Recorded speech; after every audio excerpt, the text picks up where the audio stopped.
Hello! ఈరోజు కథ 'ప్రేమ పల్లకి' పార్ట్ 145. ఆ మాట ప్రభాకర్ ఆవిడతో మాత్రమే కాకుండా ఇంట్లో కూర్చుని ఆ మాటలు మీద కాన్సంట్రేట్ చేసిన అందరికీ వినపడేలా చెప్పడంతో వాళ్ళందరూ ఏమీ మాట్లాడలేదు. కరణ్ పైన బాల్కనీలో నిలబడి ఆ మాటలన్నీ వింటూ చిన్నగా నవ్వుకున్నాడు. అంతలో చింటూ దగ్గర నుంచి కాల్ రావడంతో కాల్ లిఫ్ట్ చేసి ఏరా బావా అనగానే నువ్వు బావా బావా అంటుంటే నేను ఫ్రెండ్షిప్ కొద్దీ పిలుస్తున్నావని అనుకున్నానురా. ఇలా మా చెల్లెల్ని స్వయంగా కొట్టేస్తావని నాకు ఇప్పటికి గానీ అర్థం కాలేదని చింటూ అనగానే ఊరుకోరా, నేను అప్పుడు నార్మల్ గానే బావా అని పిలిచాను. బావా అని మాట వరుసకి అంటే నిజంగానే బావ అవుతావని నాకు కూడా తెలీదని అన్నాడు అంతే తెలివిగా. అబ్బో అది సరే, ఏంటి సార్ బాగా హుషారుగా ఉన్నారని అడగడంతో ఇంట్లో జరిగిందంతా చెప్పేసరికి టిట్ ఫర్ టాట్ లాగా అంకుల్ భలే మాట్లాడాడు. ఫైనాన్షియల్ గా సపోర్ట్ ఇవ్వకపోయినా అట్లీస్ట్ ఆంటీ పక్కన నిలబడి ఎవరు మోరల్ సపోర్ట్ కూడా ఇవ్వకుండా ఇప్పుడొచ్చి అడ్డమైన సలహాలు ఇస్తే ఊరుకుంటారని అనుకున్నారేమో. కష్టాల్లో తోడు ఉండని వాడికి సుఖంగా ఉన్నప్పుడు సలహాలు ఇచ్చే అధికారం ఉండదు అన్నాడు చింటూ. ఎస్ నిజమే, ఇంతకీ నువ్వెందుకు ఫోన్ చేశావని అడిగాడు కరణ్. ఏం లేదు, అల్లుడుగా మమ్మీ డాడీ పెట్టే గోల్డ్ కాకుండా బామ్మర్దివి కదా, సో మేం కూడా నీకేదైనా గిఫ్ట్ ఇవ్వాలంట. నీకేం కావాలో చెప్తే తీసి పెడతాను అనగానే ఒరేయ్ ఎవడైనా సర్ప్రైజ్ గా తీసి గిఫ్ట్ ఇస్తారుగా, నన్ను అడిగి ఎవడైనా కొంటాడా అని అడిగాడు కరణ్. ఒరేయ్ సర్ప్రైజ్ గా ఇవ్వచ్చు, థ్రిల్ ఉంటుంది, కానీ తీరా ఇచ్చాక అది నీకు నచ్చక నీ మొహంలో డిసప్పాయింట్మెంట్ కనిపిస్తే మాకు నచ్చదు. అందుకే నీకు నచ్చింది ఎంత కాస్ట్లీ అయినా కొని గిఫ్ట్ ఇద్దామని నీకే కాల్ చేసి అడుగుతున్నాను. నా మీద బాధ్యత వదిలేసావనుకో నీకు యూజ్ అయ్యేవి తప్ప అన్ని ఇస్తానని చింటూ బెదిరించడంతో వద్దులేరా బాబు, నాకు ప్లాటినం బ్రేస్లెట్ ఇంకా చైన్ కావాలి అని అడిగాడు. ఓకే ఇంకేం వద్దా అని చింటూ అడగడంతో ఒరేయ్ అవి రెండు మీకు దగ్గర దగ్గర 4-5 కోట్లు పడతాయి, ఇంకా కావాలా అని అడుగుతావేంట్రా అని అతను ఆశ్చర్యంగా అడిగాడు. మా శక్తి బావకి శివగాడికి పాపం ఏం గిఫ్ట్ ఇవ్వలేదురా, ఇస్తామన్నా వాళ్ళు తీసుకోలేదు, వాళ్ళకి చాలా ఉందని నీకే కదా ఇవ్వాలి అన్నాడు చింటూ. నీకు అంతగా ఏమైనా ఇచ్చుకోవాలనుంటే నీ చెల్లెలకి ఇచ్చుకో, నాకు ఇవి చాలు అన్నాడు కరణ్. మర్నాడు జిమ్ చేస్తున్న చోటికి ప్రోటీన్ షేక్స్ పట్టుకుని సత్యనిత్య గగన వెళ్లారు. నిజానికి గగనాన్ని కదలొద్దని చెప్పినా కూడా అప్పటికే పూర్తిగా చింటూ పనులు చేయడం మానేసింది. దాంతో తన తృప్తి కోసం ప్రోటీన్ షేక్ బాటిల్ పట్టుకుని మెల్లగా నిత్య వాళ్ళు తీసుకెళ్తుంటే వెళ్ళింది. హే నువ్వెందుకు వచ్చావని థ్రెడ్మిల్ మీద వాకింగ్ చేస్తూ ఎదురుగా ఉన్న గ్లాస్ విండోలో నుంచి కనిపించిన గగన రూపానికి వెనక్కి తిరిగి చెమట తుడుచుకుంటూ అక్కడే ఉన్న సోఫాలో గగన చేపట్టుకుని కూర్చోబెట్టి ప్రోటీన్ షేక్ తీసుకున్నాడు చింటూ. ఆ రోజు శుక్రవారం కొత్త పెళ్లి కూతురివి తలస్నానం చేసి చీర కట్టుకోకపోతే తన్నులు తింటావని హైందవి వార్నింగ్ ఇవ్వడంతో సత్య కూడా చీర కట్టుకుంది. ముదురు వంకాయ రంగు చీర మీద తెలుపు పసుపు పూలు వచ్చాయి. పసుపు రంగు జాకెట్ కి వంకాయ రంగు పైపింగ్ వేసి చూడ ముచ్చటగా ఉన్న సత్యం చూస్తూ దగ్గరికి వచ్చి మౌనంగా నిలబడ్డంతో బాటిల్ తీసుకోబావా అని అతని కళ్ల ముందు బాటిల్ పట్టుకుని చెయ్యి ఊపింది సత్య. ఫస్ట్ నైట్ రోజు కట్టుకున్నావా, మళ్ళీ చీర కట్టింది లేదు, ఏంటి రోజు స్పెషల్ అని అడుగుతూ బాటిల్ తీసుకోగాని ఫ్రైడే కదా, స్నానం చేసి పూజ చేసి చీర కట్టుకోపోతే కోటింగ్ ఇస్తానని అమ్మమ్మ వార్నింగ్ ఇచ్చింది, అందుకే చీర కట్టుకున్నాను, బాగాలేదా అని అడగడంతో మెల్లగా ముందుకొచ్చి ఏదో చెప్పడంతో సత్య సిగ్గుపడుతూ అక్కడ అక్క వాళ్ళు బావ వాళ్ళు ఉంటే ఏం మాట్లాడుతున్నావు నువ్వు అంది కోపం నటిస్తూ. అక్కడ వాళ్ళ పనుల్లో వాళ్ళున్నారు, నేను నీతో ఏం మాట్లాడుతున్నానని ఇంట్రెస్ట్ పెట్టే అంత తీరిక టైం వాళ్ళకి లేవు అని వంశ సన్నగా సాగదీస్తూ చెప్పాడు. ఒకసారి వెనక్కి తిరిగి చూస్తే మరొక కార్నర్ లో నిత్య చేతులు పట్టుకుని ఏదో రొమాంటిక్ గా మాట్లాడుతూ ఆదిత్య కనిపిస్తూ ఉంటే కడుపుతో ఉండి ఎందుకు ఇంత దూరం వచ్చావని గగనకి క్లాస్ ఇస్తూ చింటూ బిజీగా ఉన్నాడు. అది చూసి చిన్నగా నవ్వుకొని సో సార్ అందుకే ఇష్టం వచ్చినట్టుగా మాట్లాడుతున్నారనమాట అనగాని నడుం చుట్టూ చేవేసి నేను మాట్లాడి ఫ్లర్ట్ చేస్తుంది బయట తిరిగే అమ్మాయిలతో కాదు కదా, నా పెళ్ళంతో నేను ఎలా అయినా మాట్లాడుకుంటాను, నువ్వు అది విని సిగ్గుపడాలి లేదంటే అలగాలి, అంతకు మించి ఇంకేం మాట్లాడకూడదు అన్నాడు గడ్డం పట్టుకుని. సరేలే అంటూ వెళ్లబోతుంటే ఆగు 4 days అయింది కదా అనగాని అయింది అని అయోమయంగా అతని వైపు చూస్తుంటే అయితే ఈరోజు కార్యానికి ప్రొసీడ్ అయిపోవచ్చు అనమాట అన్నాడు. కళ్ళు పెద్దవి చేసి అంత సీన్ లేదు, అమ్మమ్మ వాళ్ళతో మాట్లాడాలి, మళ్ళీ ముహూర్తం ఏమైనా పెడతారా లేకపోతే నార్మల్ గా ప్రొసీడ్ అవ్వచ్చా కనుక్కోవాలి, నువ్వేం తొందరపడకు అంది సత్య. వసే నేను మంచోడి కాబట్టే బుద్ధిగా ఉన్నాను, ఇంకా నా వల్ల కాదు, ఇప్పుడు గనక నువ్వు వెళ్ళి నాన్నమ్మని ముహూర్తాల గురించి కదిలించావంటే ధృతి వాళ్లతో పాటు మనకి పెడతాను అంటుంది, ఎలా చూసుకున్నా వాళ్ళ పెళ్ళవడానికి ఇంకా 20 days పైన పడుతుంది, అప్పటి వరకు నన్నేం చేయమంటావు అన్నాడు కోపంగా. వంశీ అరుపులకి చింటూ సత్య వాళ్ల వైపు చూస్తూ ఏమైందిరా ఎందుకు అరుస్తున్నావని అడగడంతో వంశీ కోపంగా మొహం తిప్పుకుంటే ఏం లేదు బావగారు, మీ తమ్ముడు అప్పుడప్పుడు పిచ్చాకులు తిన్నట్టు పిచ్చి పిచ్చిగా అరుస్తూ ఉంటాడని కోపంగా చెప్పి వెళ్ళిపోవడంతో ఏమన్నావురా, అదెందుకు అంత కోపంగా వెళ్ళిపోతుందని అడిగాడు ఆదిత్య. ఆగిపోయిన కార్యం గురించి అనగాని నీకెందుకురా అంత తొందర, నానమ్మ వాళ్ళు చెప్తారు కదా అనగాని ఏంటి చెప్పేది, ఇప్పుడు వాళ్ళని అడిగామనుకో కరణ్ గాడితో కలిసి మళ్ళీ కార్యం పెడతామని అంటారు, అప్పటి వరకు ఆగితే దానికి మళ్ళీ అడ్డంకొస్తుంది. అంత ఓపిక నాకు లేదు. అయినా మీకు అన్ని కరెక్ట్‌గా జరిగిపోయాయి కాబట్టి మీరెన్నైనా మాట్లాడతారు. ఈరోజు నైట్ అటో ఇటో తేలిపోవాలని వంశీ కోపంగా వెళ్ళిపోవడంతో నలుగురు ఒకరి మొహం ఒకరు చూసుకున్నారు. వీడేంటి ఇంత మొండిగా తయారయ్యాడని ఆదిత్య, చింటూ అనగానే నిత్య, గగన ఇద్దరు ఒక లుక్ ఇవ్వడంతో ఆ చూపుకు అర్థం మీరు కూడా ఒకప్పుడు అలాగే ఉన్నారు. ఎక్కువ ఓవర్ యాక్షన్ చేయకండి. ఆ అర్థం వచ్చేసరికి అన్నదమ్ములిద్దరు నోరు మూసుకున్నారు. అబ్బబ్బా! రోజు డైనింగ్ టేబుల్ దగ్గర కూర్చుని తిని నాకు విసుగొస్తుంది. ఈరోజు గార్డెన్‌లో కూర్చొని భోజనం చేద్దామని హైందవి అనడంతో, అత్తయ్య గార్డెన్‌లో చెట్లు, గడ్డి ఉంది. పాములు, తేళ్లేమైనా వస్తాయేమో అని మైథిలి కంగారుగా పడ్డంతో, కింద చాప పక్కా వేసుకుంటాం కదే! ఔట్ హౌస్‌లో మల్లిగాడు ఉంటాడు కదా! వాడికి మనం కూర్చునే చోటు ఒకసారి ఊడమని చెప్దాం. మీరు ఈలోపు గిన్నెలు, కావాల్సిన సామాన్లు తీసుకొచ్చుకోండి అని చెప్పి వెళ్ళిపోయింది హైందవి. ఈ ఐడియా ఏదో బావుంది మమ్మీ. అక్కడ తిందామని దితి అనగానే అందరూ దాని కోటు వేశారు. 16 రోజుల పండుగ గురించి మాట్లాడాలని మైథిలి, రేవతి వాళ్ళని పిలిపించడంతో అందరూ అక్కడే ఉన్నారు. ఒకేసారి డిన్నర్ చేసి వెళ్ళమని కిరణ్, వీర్ చెప్పడంతో ధ్రువ వాళ్ళు కూడా అక్కడే ఉన్నారు. మైథిలి, మహి, రేవతి, ధృతి, సత్య, నిత్య ఒక్కొక్కరికి హెల్ప్ చేసుకుంటూ గార్డెన్ లోకి అన్ని ఫుడ్స్ గిన్నెలు మార్చేశారు. కిరణ్, వీర్, ధ్రువ, శక్తి, వంశీ వాళ్ళందరూ మాట్లాడుకున్నారు.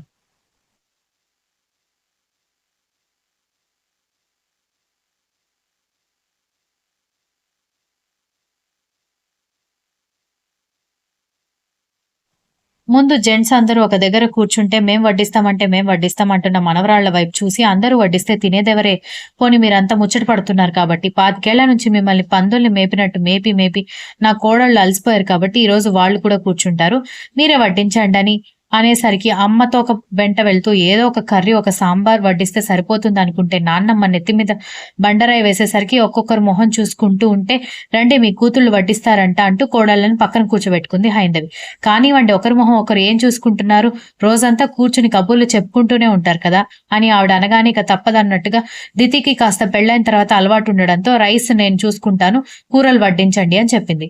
మిగిలిన వాళ్ళు మొహాలు వేలాడేసుకుని కర్రీ బౌల్స్ తీసుకుంటూ ఉంటే అబ్బాయిలకి టెన్షన్ పట్టుకుంది ఎక్కడ వీళ్ళ వయ్యారాలతో మీద పోసేస్తారేమోనని. దితి అందరికీ రైస్ వడ్డిస్తూ ఉంటే ఒక్కొక్కరు కర్రీ వేస్తూ వెళ్తున్నారు.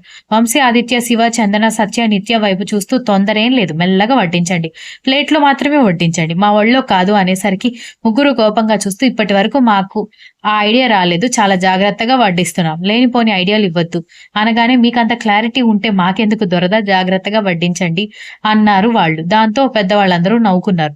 వడ్డించడం అయిపోయాక పిల్లల్ని కూడా కూర్చోమని వీర్, కిరణ్ వాళ్ళు చెప్పేసరికి లేదులే డాడీ, మళ్ళీ మీకు ఏమైనా కావాలంటే అంత దూరం నుంచి తెచ్చుకోవడం కష్టం అవుతుంది, తర్వాత మేమందరం కలిసి తింటాంలే అని చెప్పడంతో మాట్లాడుకుంటూ భోజనం చేశారు. అందరి భోజనం అయ్యాక కూతుళ్ళని, కోడళ్ళని కూర్చోబెట్టి మైథిలి, రేవతి వాళ్ళు భోజనం వడ్డిస్తూ ఉంటే కూతుళ్ళకి కంపెనీ ఇస్తూ ముగ్గురు అక్కడే కూర్చుని మాట్లాడుకున్నారు. ఓయ్, గర్ల్స్ నైట్ పెట్టుకుంటే ఎలా ఉంటుంది? మంచి అవుట్ఫిట్స్ తో మనం మాత్రమే ఉండొచ్చు అని చందన గుసగుసగా అనగాని, ఇంట్లో డాడీ వాళ్ళు, అత్తయ్య వాళ్ళు అంతమంది ఉంటే గర్ల్స్ నైట్ ఎలా పెట్టుకుంటామే అని దితి గుసగుసగా అడిగింది. అందుకేనే నిన్ను తింగరదానా అనేది. ఇందాక డాడీ వాళ్ళు మాట్లాడుకుంటుంటే చూశాను. ఏ సమస్య లేకుండా పిల్లలందరూ పెళ్లిళ్ళు అయిపోతే భద్రాచలం వెళ్లి మొక్కు తీర్చుకోవాలని అనుకున్నారంట. సో మమ్మీ డాడీ వాళ్ళు, నాన్నమ్మ, తాతయ్య వాళ్ళు వెళ్తారు అని చెప్పగానే వాళ్ళు వెళ్తే మన మొగుళ్ళు ఉంటారు కదా, వాళ్ళ ముందు అందంగా రెడీ అయితే వాళ్ళని హద్దుల్లో ఉంచడం కష్టమే కదా అంది నిత్య.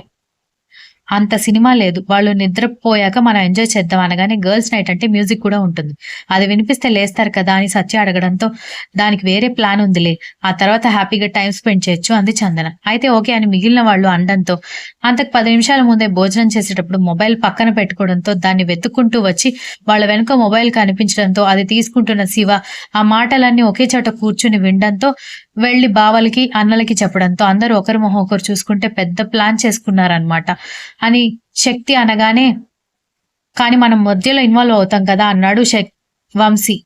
అలా చేస్తే తంతారేమో అన్నాడు చింటూ.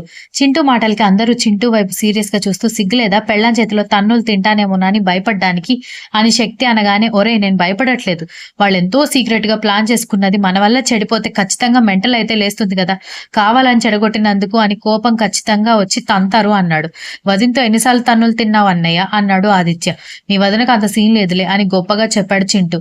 ఈ సంగతేమో గాని ఈ ప్లాన్ నా ద్వారా మీకు తెలిసిందని తెలిస్తే మాత్రం ఖచ్చితంగా తంతారు అన్నాడు శివ. దాంతో శివ వైపు అందరూ వింతగా చూస్తూ అకాడమీలో మేనేజ్మెంట్ మిస్టేక్ గమనించకుండా ఫూలిష్ గా వెళ్ళిపోయిందని మా చెల్లిని జీవితంలో మర్చిపోలేని సినిమా చూపించి నువ్వు వాళ్ళు తంతారని భయపడుతున్నావా అని చింటూ వెటకారంగా అడగడంతో ఆ రోజేదో కోపం ఆపుకోలేక మీ చెల్లెలు తిక్క కుదర్చాల్సి వచ్చింది బావా, కానీ పెళ్ళాం అయ్యాక ప్రతి పెళ్ళానికి మొగుడు భయపడాల్సిందే కదా అన్నాడు శివ. వాళ్ళకంత సీన్ లేదు కానీ మీరు నోరు మూసుకొని మంచి ఛాన్స్ మిస్ చేయకండి అని వంశీ చిరాకు పడ్డంతో అందరూ సరే అనుకున్నారు. సత్య గదిలోకి వచ్చేసరికి వంశీ బెడ్ రెస్ట్ కి ఆనుకుని ల్యాప్టాప్ వర్క్ చేసుకుంటూ ఉండడంతో ఏదో పొడి చేస్తాను అంతు చూసేస్తానని ప్రగల్భాలు పలికి సైలెంట్ గా కూర్చున్న బావని చూసి తేడా కొట్టింది. బావ అంటూ పక్కన కూర్చుని భుజం మీద చేయి వేయగానే ఆ చేతి మీద ఒకటి పీకి డిస్టర్బ్ చేయకు, నాకు వర్క్ ఉంది, నీకు నిద్ర వస్తే పడుకో అని చెప్పాడు. దాంతో షాక్ అయ్యి ఏంటిది ఇలా మాట్లాడుతున్నాడు, ఏమైంది బావకి అనుకుంటూ నుదుటి మీద చేయి వేయగానే ఆమె వైపు వింతగా చూస్తుంటే నువ్వు బాగానే ఉన్నావా అని అడిగింది. నాకేమైంది, నీలాగా ఎప్పుడు ఏ షాక్ ఇస్తావో తెలియనట్టుగా నేనేమీ బిహేవ్ చేయట్లేదే అని వెటకారంగా నవ్వుతూ చెప్పడంతో కోపంగా చూసి నేను ఆ ఉద్దేశంతో అడగలేదు, ఉదయం జిమ్ లో ఏదో పొడి చేస్తాను అన్నారు కదా, ఇప్పుడు సైలెంట్ గా వర్క్ చేసుకుంటూ ఉంటే డౌట్ వచ్చింది అంది. సత్య డౌట్ ఏంటో అర్థమై వంశీ లోపల నవ్వుకుంటూ ఇప్పుడు నాకు ఆన్సర్ చెప్పే ఇంట్రెస్ట్ లేదు, పడుకో అని చెప్పడంతో సత్య మూతి తిప్పుతూ పక్కకి తిరిగి పడుకోవడంతో వంశీ నవ్వుకుంటూ నెక్స్ట్ డే చేయాల్సిన పెండింగ్ వర్క్ అంతా కంప్లీట్ చేసుకుని ఆమె నడుం చుట్టూ చేవేసి చుట్టుకుని పడుకుంటే అప్పటికే సత్య గాఢ నిద్రలో ఉంది.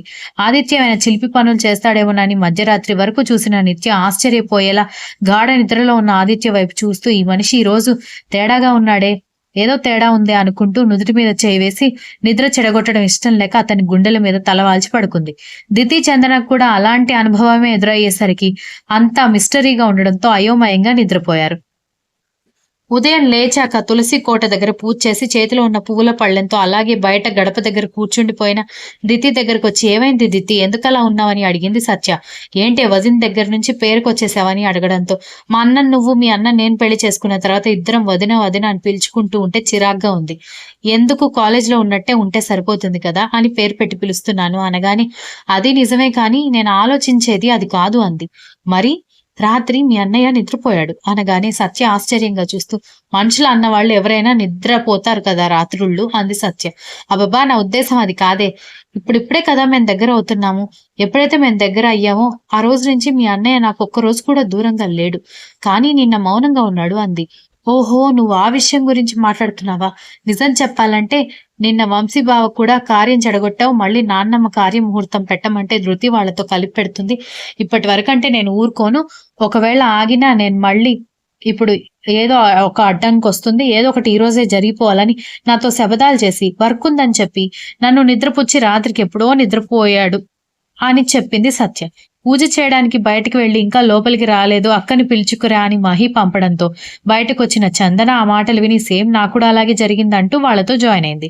బయటకు వచ్చిన చందన ఇంకా రాలేదని బయటకు వచ్చిన నిత్య కూడా వాళ్ళ ముగ్గురు డిస్కషన్ విని సేమ్ నాకు కూడా అలాగే జరిగింది అనగానే నలుగురు ఆశ్చర్యంగా ఒకరి మొహాలు ఒకరు చూసుకుంటూ అందరికీ సేమ్ జరగడం ఏంటి, ఈ మిస్టరీ ఏంటో అర్థం కావట్లేదు అంది దితి. హే మీరు మరీ ఎక్కువగా ఆలోచిస్తున్నట్టున్నారు, నిన్న మనం భోజనం ఎక్కడ చేశాం అని అడగడంతో గార్డెన్ లో అందరం కబుర్లు చెప్పుకుంటూ చేశాం కదా అన్నారు. అవును, అంత చల్లగాలికి భోజనం చేస్తే ఎవరికైనా నిద్ర ముంచుకొస్తుంది, రోజు ఏసీలోనే కదా భోజనం చేసేది, అందుకే మనకు అర్థం కాలేదు, నాకైతే ఆ చల్లని గాలికి తింటుంటేనే నిద్ర వస్తుంది, అందుకే వెళ్ళగానే నిద్ర వచ్చి పడుకున్నారేమో అంది ధృతి. ఒసే ఎంత పిచ్చిగా నిద్రపోయేవాడైనా కొత్తగా పెళ్ళైన వాడైతే అలా ఉండడు, అది కూడా మన మొగుళ్ళ లాంటి వాళ్ళు అన్నారు వాళ్ళు. ఇది మరీ బాగుంది కదా, రెస్ట్ ఇవ్వకపోతే రెస్ట్ ఇవ్వట్లేదని గొడవ, పోనీలే అని రెస్ట్ ఇచ్చినా గొడవేనా అంది. అతి పెద్ద సమస్య కాకపోయినా అందరూ ఒకేసారి దూరంగా ఉండడం ఏందో తేడాగా ఉంది, ఏమైనా తప్పు చేశామని భయంగా ఉంది అన్నారు నిత్య. ఉదయం ఆఫీస్కి వెళ్లేటప్పుడు ముభావంగా ఉండి మీరు మాట్లాడుతున్నా కూడా అవాయిడ్ చేస్తూ ఏమైనా వెళ్ళిపోయారా అని అడగడంతో నలుగురు లేదు అన్నట్టుగా తల్లాడించడంతో మరి ఇంకేంటి సమస్య, నిజంగా అలిగిన వాడు మాట్లాడని కూడా మాట్లాడు, కానీ మీతో వాళ్ళు నార్మల్ గానే ఉన్నారంటే ప్రాబ్లం ఏమీ లేదు కదా అనేసరికి నలుగురు ఆలోచనలు పడేసరికి అమ్మ తల్లులారా ఆలోచించింది చాలు, బ్రేక్ఫాస్ట్ కోసం నాన్నమ్మ అరిచి అరిచి ఇంకాసేపు ఉంటే తాతయ్య కర్ర పట్టుకుని వచ్చి కొట్టేటట్టుగా ఉంది, పదండి అండంతో నలుగురు లోపలికి వెళ్లారు. బ్రేక్ఫాస్ట్ చేస్తూ గర్ల్స్ నైట్ ప్లాన్ ఏంటి అని నిత్య గుసగుసగా అడగడంతో నేను కావాల్సినవన్నీ ఆర్డర్ చేశాను, డాడీ వాళ్ళు అలా ఊరికి బయలుదేరడం, ఇలా మనం ఆర్డర్ ఇచ్చినవన్నీ రావడం, వీళ్ళ నిద్రపుచ్చి మనం మేకప్ డ్రెస్సెస్ ట్రై చేయడం అదే ప్లాన్ అని చందన చెప్పగానే అందరూ నవ్వుకుంటూ ఉంటే ఓరగా వాళ్ళ ప్లాన్ అబ్బాయిలు వింటూనే ఉన్నారు. మరి వాళ్ళు మనల్ని నిద్రపుచ్చడానికి ఏదైనా ప్లాన్ చేస్తే ఎలా అని ఆదిత్య వాళ్ళు అనగానే అందుకే కదా ఒక 2 లీటర్లు కాఫీ 2 ఫ్లాస్కులు టీ రెడీ చేశాను అన్నాడు శివ. ఓర్ని భలే ఫాస్ట్ గా ఉన్నావురా అని తమ్ముడు భుజం తట్టి పొగిడాడు శక్తి. వీళ్ళు బ్రేక్ఫాస్ట్ కంప్లీట్ చేసుకుని పనులన్నీ జాగ్రత్తగా చూడండి, మేము వచ్చేసరికి 2-3 రోజులు అవుతుందని చెప్పడంతో సరే అన్నాడు ఆదిత్య. మహి మైథిలి ఫ్రెష్ అయ్యి లగేజ్ తీసుకుని రావడంతో తాతయ్య నాన్నమ్మ అమ్మల నాన్నల్ని రైల్వే స్టేషన్ దగ్గర డ్రాప్ చేసి ఆఫీస్కి వెళ్లిపోయారు. అబ్బాయిలు కంటిన్యూస్.